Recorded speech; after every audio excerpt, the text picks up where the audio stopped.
자, 오늘 마태복음 27장을 보십시오. 사실 빌라도가 예수님으로부터 아무런 혐의를 발견하지 못해서 놓아주려고 했지만 빌라도가 행하는 행동을 통해 보면 여러 가지 인간적으로 빌라도가 잘못하고 있다는 걸 우리가 보게 됩니다. 주님을 매우 소홀히 다루고 있죠. 네?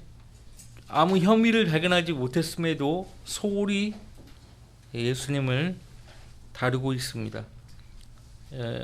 거기 요한복음 18장 31절 말씀을 제가 읽어드리면 그를 데리고 가서 너희의 율법에 따라 재판하라고 그렇게 아주 소홀히 했죠. 왜 유대인들은 자기들 율법에 따라 예수님을 재판하지 않고 그분을 빌라도에게 데려갔는지 아세요? 그때가 6월절이거든요. 6월절 기간에는 이방인들과 접촉을 하면 안 되는 거예요. 자기들 규례에 따라. 그래서 예수님을 사람들을 보내가지고 빌라도에게 보낸 거예요. 근데 빌라도는 오히려 그를 데리고 가서 너희의 율법에 따라 재판하라고 말을 했죠. 빌라도는 비겁했어요. 혐의가 없잖아요. 그러니까 어떻게 하냐면 헤롯에게 보내는 게 헤롯. 누가복음 23장 7절 말씀에 헤롯에게 보내는 것을 볼 수 있습니다. 그리고 자기가 지금 재판할 권세를 가지고 있어서 유대인들이 보내는 건데 그 상황을 아주 교묘하게 회피한 거예요. 3번씩이나 예수님에게 혐의가 없다는 것을 알았음에도 확인했음에도 불구하고 자기는 무슨 할 일을 다 했다고 나는 깨끗하니까 너희가 책임을 지라는 식으로 그렇게 행동을 했어요. 그 유대인들 앞에서 손을 씻죠. 손을 씻습니다. 그렇게 하면은 뭐 되는 줄 알았죠. 그렇게 하면 되는 줄 알았는데 상황은 더 꼬였죠. 그래서 유대인들의 요구에 따라 다시 주님을 재판을 해야 되는 거예요. 헤롯에게 보냈지만은 또 다시 예수님을 돌려보냈잖아요. 머리를 많이 굴렸는데 죄가 빌라도에게서 떠나지 않았죠. 그것을 우리가 복음서를 통해서 보게 됩니다. 그러니까 한 죄인의 모습이에요. 빌라도도 헤롯도 따지고 보면 하나님 앞에서 죄인이죠. 지난 시간에도 이야기했지만은 그 빌라도와 헤롯은 서로 적대 관계였습니다. 정치적으로. 그런데 예수님을 죽이는 데 있어서 친구가 되었다고 누가복음 23장 12절은 말하고 있죠. 지금도 마찬가지예요. 진리를 대적하기 위해서 사람들은 어떻게 합니까? 연합을 하죠. 연합을 해요. 에큐메니칼 운동이 그런 거예요. 사실 그건 진리를 세우고 하나님을 더욱더 잘 섬기려고 모임을 갖는 게 아니에요. 통합을 해서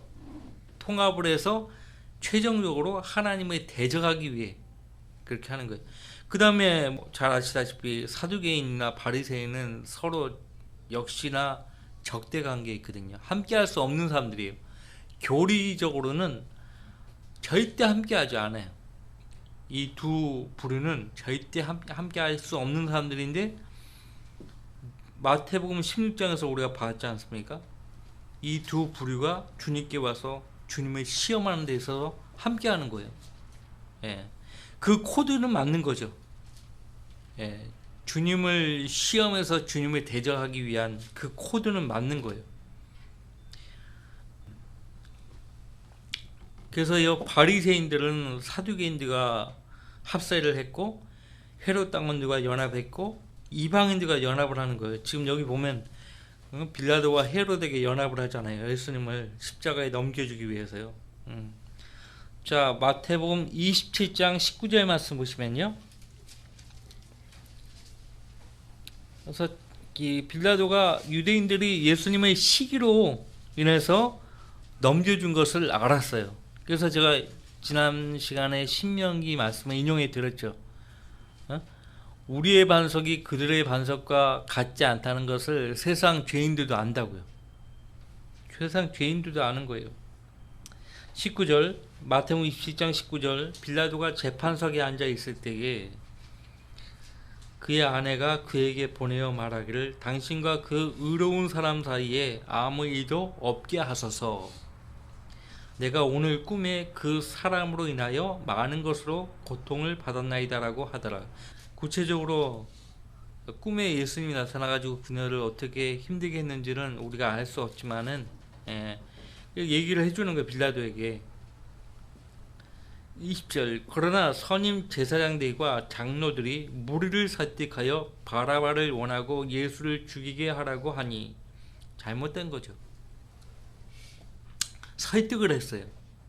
사람들을 매수해 가지고 설득을 시키는 거예요. 바라바를 원하고. 바라바는 복음서를 보시면은 살인자예요. 당시 살인자라고. 그리고 난동을 부린 난동꾼이에요.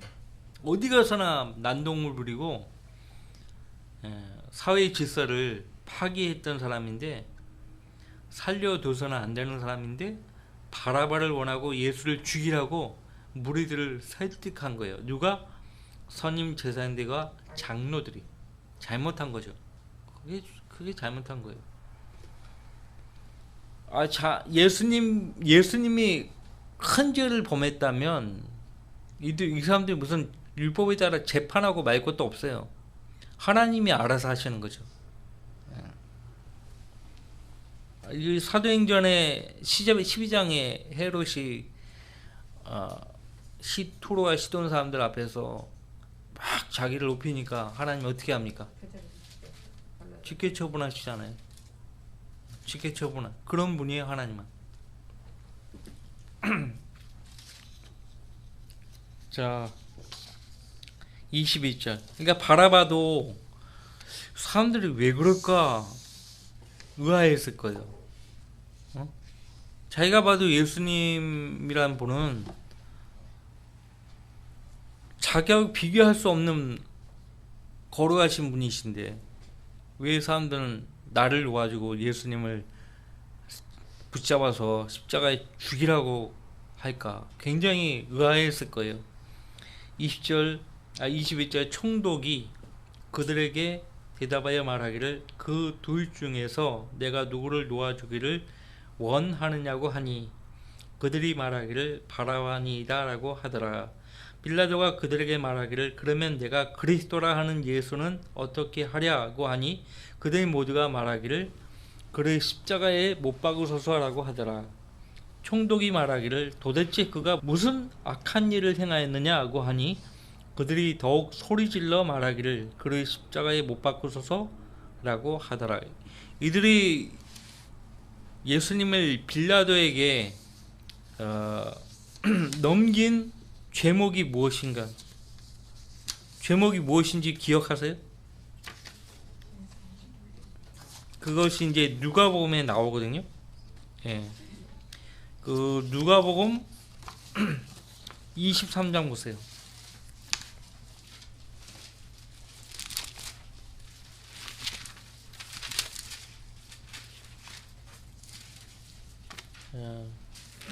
누가복음 23장 1절부터 5절까지를 보면요. 무리가 모두 일어나서 주를 빌라도에게로 끌고 가서 고소하기 시작하여 말하기를 이 자가 우리 민족을 현혹하고, 민족을 현혹했어요?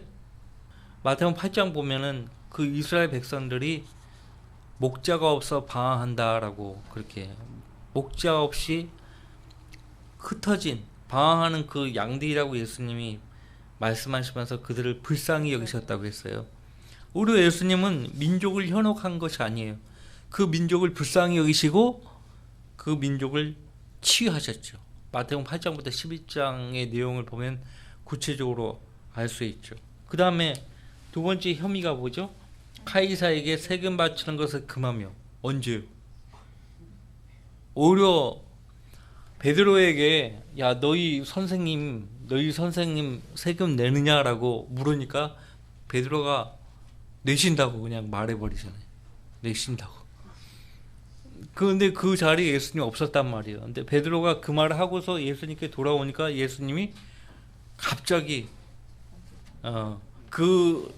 그곳에 계신 것처럼 말씀하시잖아요.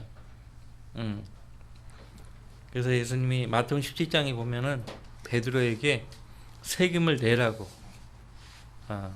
저기 가서 물고기를 낚으라, 입을 벌리면은 그걸 가지고 세금 내라고 명하셨죠. 그러면서 하신 말씀이 카이사의 것은 카이사에게, 하나님의 것은 하나님께 바치라고 말씀하셨죠. 근데 오히려 당시 바리새인들은요, 카이사에게 세금을 안 냈어요. 세금 내는 것을 싫어했어요. 누가 위선자입니까? 바리새인들이요. 지금 무리를 선동한 사람들이 누구예요? 바리새인들. 선임 제사장들과 바리새인들. 제사장들과 바리새인들이. 서기관들도 마찬가지고. 틀렸죠. 민족을 현혹했다는 것도 틀렸고, 카이사에게 세금 바치는 것을 금했다는 것도 틀렸고, 그 다음에 자칭 그리스도 왕이라고 하더이다. 근데 예수님은 내가 왕이라고 말씀만 하신 것이 아니고 실제 본인이 왕이심을 입증하셨단 말이에요. 그리고 그 백성들도 인정했어요. 어디서 우리가 확인하죠? 마태복음 7장에서 그분이 가르치는 것이 권위 있는 분 같고 서기관들과 같지 않다고 했어요. 거기 한번 봅시다. 마태복음 7장 다시 한번 봐요.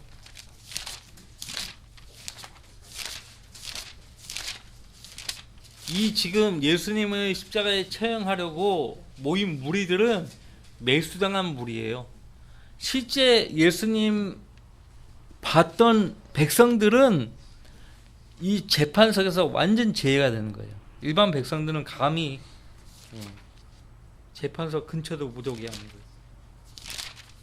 자, 거기 7장 28절 29절 예수께서 이 말씀들을 마치시니 주의 교리에 백성들이 놀라더라. 백성들은 놀라는데 당시 종교 지도자들은 눈 하나 깜짝 안 하죠. 이는 주께서 가르치시는 것이 권위 있는 분 같고 서기관들과 같지 아니하였기 때문이라. 그러니까 계속 그들을 종교 지도자들은 예수님을 시기하는 겁니다. 예. 사울왕이 왜 다윗을 죽이려고 했죠? 시기예요, 시기. 사울왕이 가는 곳마다 백성들이 막 수군덕대는 소리가 들리는 거예요. 백성들의 마음은 다윗에게 가 있는 거예요. 얼마나 화딱지가 저거를 죽여야 돼. 예, 그러니까 다윗을 죽이려고 하지 않습니까? 시기하는 영은 뼈를 썩게 한다고 돼 있어요. 잠언에 시기하는 영은 뼈를 썩게 해요. 그러니까 이 교회 안에서도 악한 영이 활동한다니까요. 자꾸 이제 뭘 아무 일도 아닌데 실수할 수 있잖아요. 근데 그걸 가지고 막 사람을 막 저 교회 이상하다, 성경대로 있는 교회로 가면서 막 하면서 그런다고 그런 사람도 있다니까요. 자, 틀렸죠. 그 다음에 예수님은 백성을 선동한 적이 한 번도 없어요. 자, 선동은 어떻게 하죠? 선동을 어떻게 해요? 우리가 뭐 히틀러나 뭐 이런 거 봤잖아요. 역사적으로. 예수님은 선동가가 아니었어요. 한 번도. 이게 진리를 외칠 때는 소리 높이 외쳤죠. 그 진리를 외칠 때도 그 내용을 보면 선동하는 내용이 아니에요. 큰 명절날 요한복음 거기 잠깐 7장 말씀을 펼쳐서 한번 보세요. 확인해 보세요. 이게 선동가가 하는 말인가? 요한복음 7장입니다.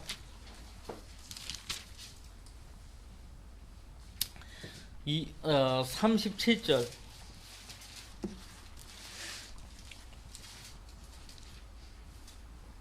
그 명절의 가장 큰 날인 마지막 날에 예수께서 서서 외쳐 말씀하시기를, 외쳐 말씀하셨다고 했어요. 누구든지 목마르거든 내게로 와서 마시라. 나를 믿는 자는 성경이 말씀한 것과 같이 그의 배에서 생수의 강들이 흐르리라고 하시니, 이거를 선동했다라고 보는 거예요. 누구든지 내게 와서 마시라고. 39절, 이것은 주께서 자기를 믿는 사람들이 받게 될 성령을 말씀하신 것이라. 이는 예수께서 아직 영광을 받지 못하셨기 때문에 그들에게 아직 성령을 주지 아니하셨습니다. 그러니까 복음서에서 영광은 두 가지예요. 십자가에서 죽으심, 그 다음에 부활하심이에요. 그러니까 문맥에 따라 이것이 십자가의 죽음을 가리키는 것인지, 그 다음에 부활과 승천을 가리키는 건지 여러분들이 구분하면 되는 거예요. 여기서는 아직 영광을 받지 못하셨기 때문에 뭐죠? 성령은 예수님이 죽으시고 부활하시고 승천하신 뒤에야 오시는 거죠. 그러니까 그거 다 포함되는 거예요. 죽으심, 부활과 승천이 다 포함되는 거예요. 이 영광이라는 단어에. 그 다음에 이제 아직 받지 못하셨기 때문에 그들에게 아직 성령을 주지 아니하셨습니다. 그러므로 무리 가운데서 많은 사람이 이 말씀을 듣고 말하기를 참으로 이 사람은 그 선지자라고 하더라. 예수님이 내가 그 선지자라고 말씀하지 않으셨거든요. 예수님이 증거하니까 백성이 듣고 참으로 예수님은 그 선지자라. 여기서 그 선지자는 누구예요?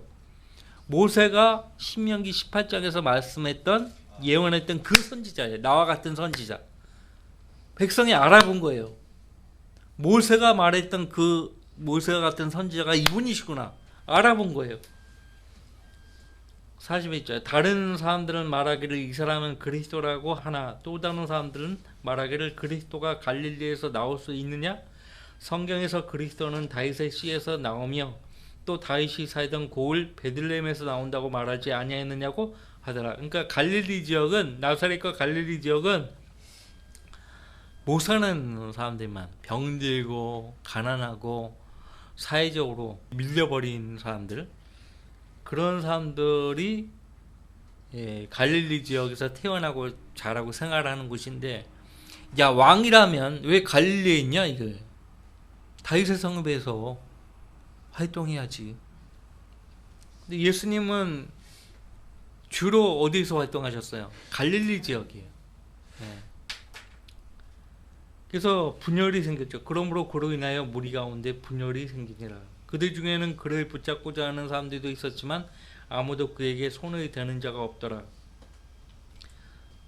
간원들이 또 그렇게 또 바리새인들과 짝짝꿍하는 모습이 이어집니다.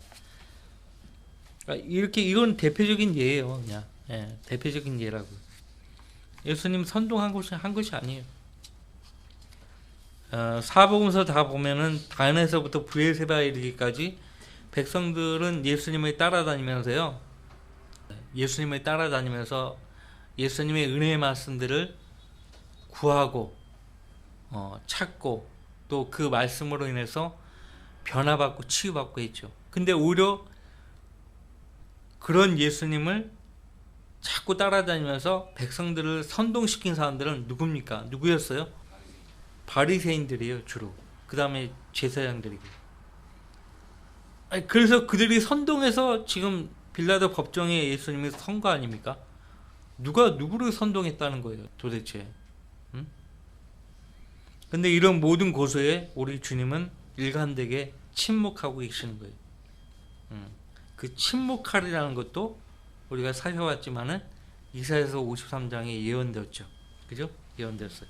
자, 다시 마태복음 돌아오셔서, 그래서 빌라도의 아내도 예수님의 의로운 사람이라고 그렇게 부르고 있죠. 다시 돌아오셔서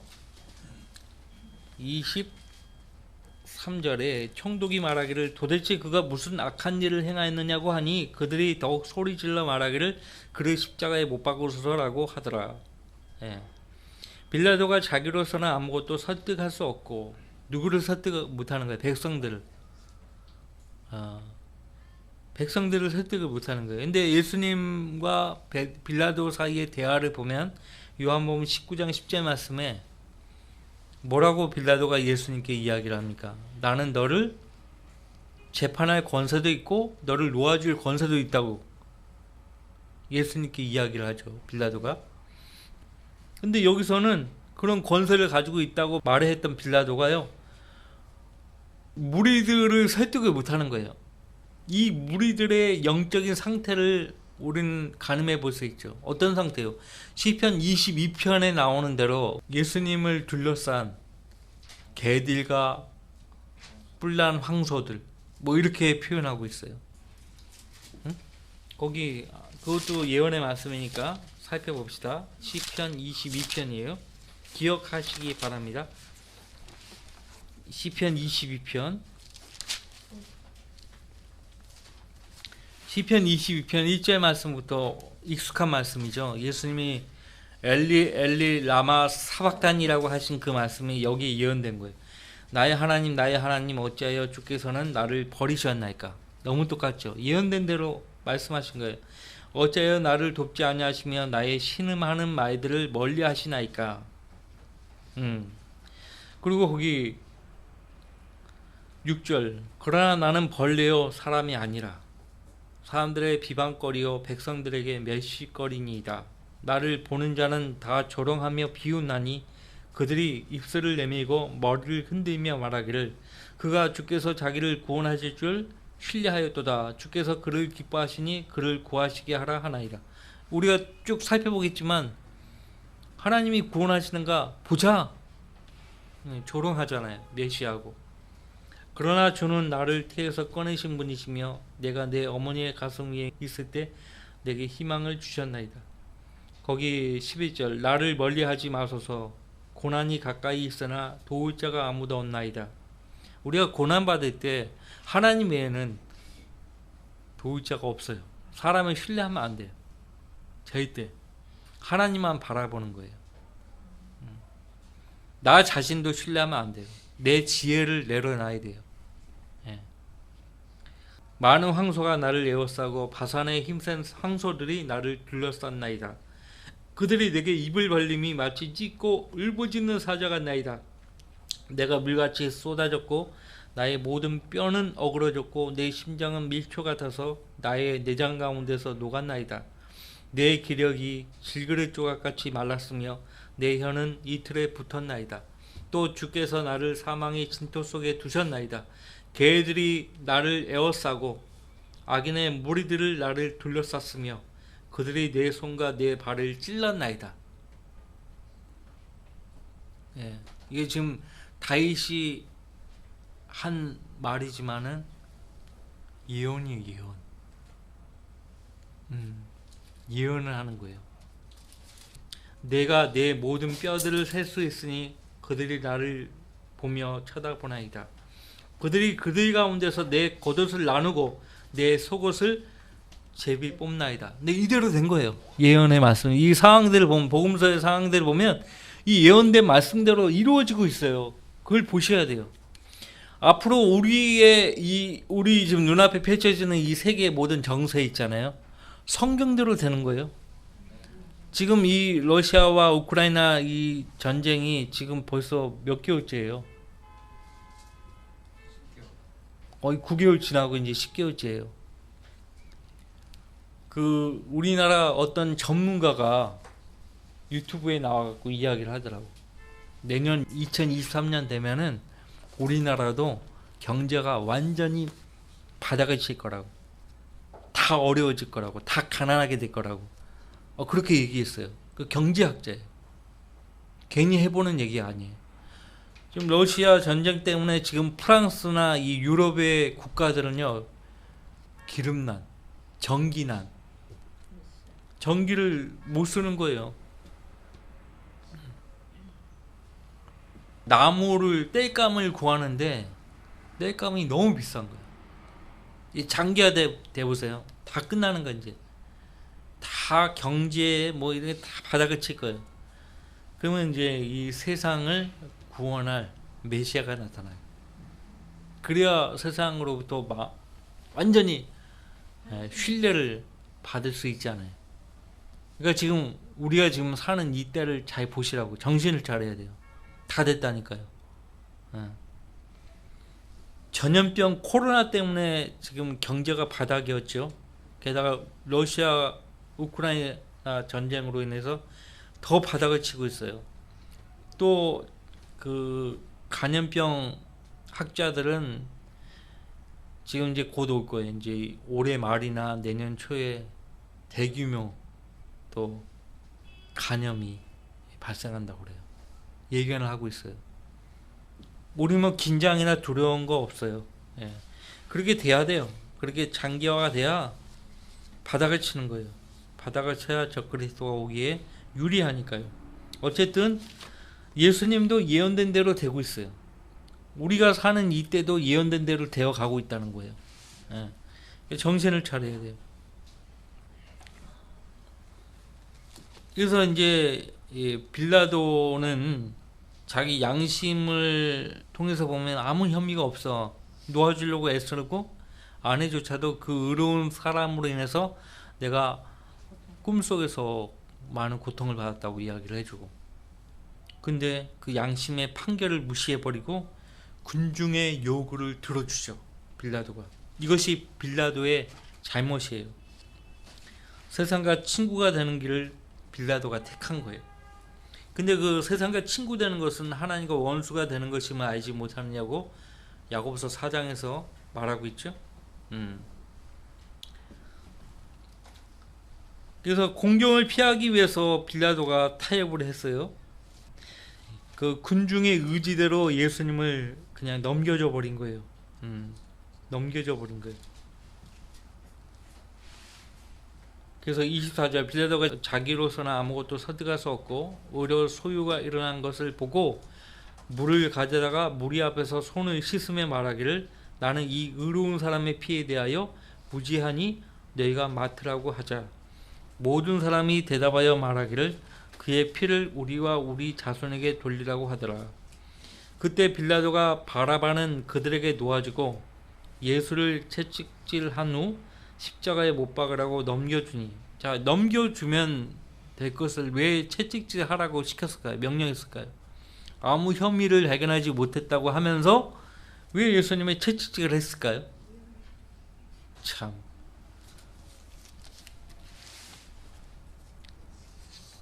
왜 그런지 아세요? 군중들의 그 심리를 따라가는 거예요. 세상과 친구가 돼버린 거예요. 빌라도가. 세상과 친구가 돼버리는 거예요. 응? 누가복음 23장 25절 말씀 보면, 그리하여 그는 사람들이 요구한 대로 난동과 살인으로 인하여 감옥에 갇힌 그 자를, 누구예요? 바라바죠. 바라바를 그들에게 내어주고 예수를 그들의 의도대로 하라고 넘겨주더라고 돼 있어요. 그러니까 평화를 위해서, 제가 지금 총독으로 있는 그 이스라엘 땅에, 갈릴리 지역에 평화를 위해서 군중들과 타협을 해버린 거예요. 빨리 그냥 끝내고 싶은 거예요. 그렇죠. 정치적인 거죠. 종교적으로, 정치적으로 손해를 입지 않기 위해서 그런 행동을 한 거예요. 거기 계속 봅시다. 그래서 무리 앞에서 손을 씻으며 이 의로운 사람의 피에 대해서 무지하니 너희가 맡으라고 하자. 이 말을 해놓고 채찍질을 하고 놓아줬단 말이에요. 예. 모든 백성이 대답하여 말하기를, 그의 피를 우리와 우리 자손에게 돌리라. 이 말대로 예수님을 십자가에 넘겨준 직후 40년 만에 로마의 티투스 장군이 쳐들어왔죠. 그래서 돌 위에 돌 하나도 남지 않고 성벽과 성전이 다 허물어졌어요. 그 이후에도 2000년 동안 얼마나 유대인들이 그 조상이 한 이 말 때문에 박해를 받습니까? 세계 전역이 흩어져 가지고 영국, 러시아 인정은 못 받는 거예요. 어느 나라에 가서나. 심지어는 근대에 와서 히틀러가 그들을 대학살했잖아요. 그죠? 근데 그것으로 끝나는 것이 아니에요. 적그리스도가 그들을 다루는 거예요. 하나님께서 적그리스도를 통해서 그들의 죄를 심판하시는 거예요. 지금까지 2000년 동안 있었던 그들이 당했던 고난에 비하면 세 발의 피예요. 그래서 나를 위해서 울지 말라고. 예루살렘의 딸들아, 너희가 나를 위해서 울지 말고 너희 자녀들을 위해서 울라고 했어. 너희가 너희 자녀들을 위해서 울라. 응? 영국, 프랑스, 스페인, 러시아 등지에서 박해와 죽임과 추방을 당하고 히틀러의 치하에서 비참하게 죽임을 당했습니다. 기회가 되면 소비버라는 영화가 있어요. 유대인들을 다룬 영화. 소비버라는 영화가 있는데 지금 그것이 뭐 유튜브 치면 나올 텐데 소비버예요. 그 소비버가 뭐냐면 수용소 이름이에요. 얼마나 고통을 받으면서 대학살을 감당하는지 그것을 다루고 있어요. 소비버. 스티븐 스필버그 감독은 유대인이죠. 그 감독은 나치 학살, 그 뭐 신들러 리스트를 대표작으로 해서 그런 영화들을 많이 만들었습니다. 자, 이제 27절. 총독의 병사들이 예수를 관정으로 끌고 가서 주에게로 온 군대를 모으고 그에게서 옷을 벗기고 주홍색 겉옷을 입히니라. 주홍색 겉옷을 입히니라. 자주색 옷은 왕권을 상징합니다. 근데 주홍색 옷을 입혔다는 것은 멸시와 천대를 상징하는 거예요. 자, 지금 시간이 다 됐으니까 여기서 마무리하고 나머지 29절 말씀부터 다음 주에 보도록 하죠.